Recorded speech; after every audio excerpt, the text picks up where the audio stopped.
Hello అండి, అందరికి happy Sunday. ఈరోజు మీకు ఒకటి చూపిస్తాను. చూసారా, దేవుడి దగ్గర పెట్టిన దానిమ్మకాయ. ఇది మన గార్డెన్ లో వచ్చిన దానిమ్మ అనమాట. గింజలు చూసారా, వైట్ గా ఉన్నాయి. అర్థం కాలేదు, ఇప్పుడే కట్ చేసాను. జస్ట్ కట్ చేసి టేస్ట్ ఎలా ఉందో చూద్దాం.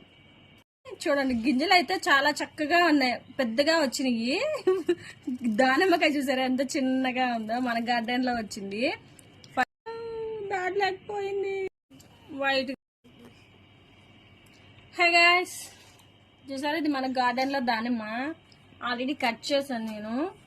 వీడియో ఎర్రర్ వచ్చింది, మళ్ళీ చూపిస్తాను చూడండి. ఇక చూసారా, ఇంత చిన్ని కాయ వచ్చింది. గింజలు కూడా చూడండి వైట్ గా వచ్చినాయి, కానీ గింజలు మాత్రం పెద్దవి వచ్చినాయి. అబ్బా, నేను టేస్ట్ అయితే తీగా ఉంది, కానీ ఎందుకని వైట్ గా వచ్చిందో అర్థం కావట్లేదు. చూడండి, అసలు రంగు వైట్ గా ఉంది. ఇంకా హాఫ్ ఉంది, చిన్ని కాయ.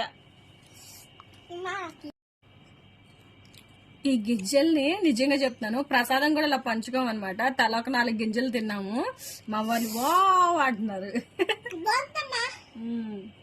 మా అబ్బాయి కూడా. ఎలా ఉంది సమీ? నాకు కూడా నచ్చిందండి, నిజంగా చెప్తున్నాను. సీరియస్ గా చాలా స్వీట్ గా ఉంది. కాకపోతే ఏంటంటే వైట్ గా వచ్చిన గింజలు ఏంటో ఏం తక్కువైందో అర్థం కావట్లేదు. మొక్కకి చిన్న చిన్ని కాయలు వచ్చినాయి. ఇంకోండి, ఖచ్చితంగా ఒక 30 గింజలు వచ్చినాయి.